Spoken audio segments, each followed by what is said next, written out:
আমি সত্যিকারের মা, গুরুপত্নী নয়, পাতানো মা নয়, কথার কথা মা নয়, সত্য জননী। ইয়া দেবী সর্বভূতেষু মাতৃরূপেণ সংস্থিতা, নমস্তস্যৈ নমস্তস্যৈ নমস্তস্যৈ নমো নমঃ। চিরন্তনী জননী শ্রীমা সারদা দেবী শুধু এই আশ্বাসবাণী দিয়েই ক্ষান্ত হননি। তার সন্তান, তার ভক্ত যখন জীবনে চরম সংকটের সম্মুখীন হয়, তখন কিভাবে সে মায়ের আদেশ পেতে পারে, প্রত্যক্ষ দিশা নির্দেশ পেতে পারে, তারও উপায় বলে গেছে।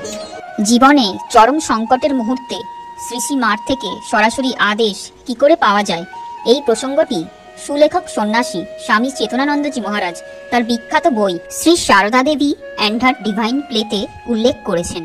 সময়টা 1946 বা 1947 হবে। সেই সময় শ্রী শ্রী মার দীক্ষিত সন্ন্যাসী সন্তান স্বামী শান্তানন্দজির টিবি ধরা পড়ে।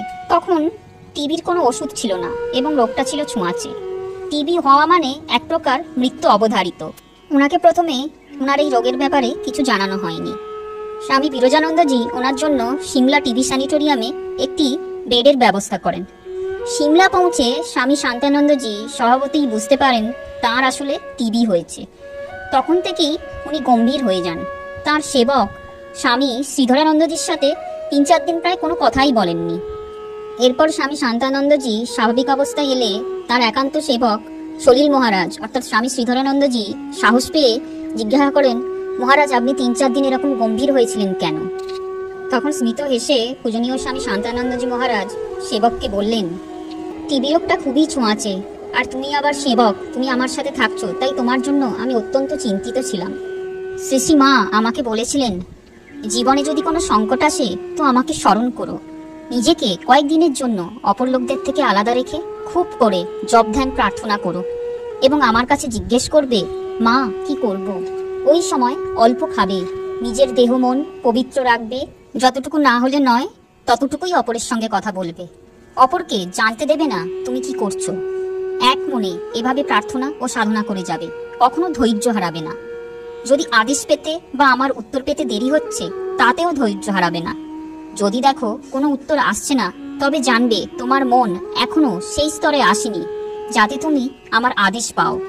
ভক্তি ও বিশ্বাসের সাথে ব্যাকুল হয়ে ডেকে গেলে আমার কাছ থেকে অবশ্যই উত্তর পাবে। মা আজকে দর্শন দিয়ে জানতে চাইলেন যে আমি কি চাই।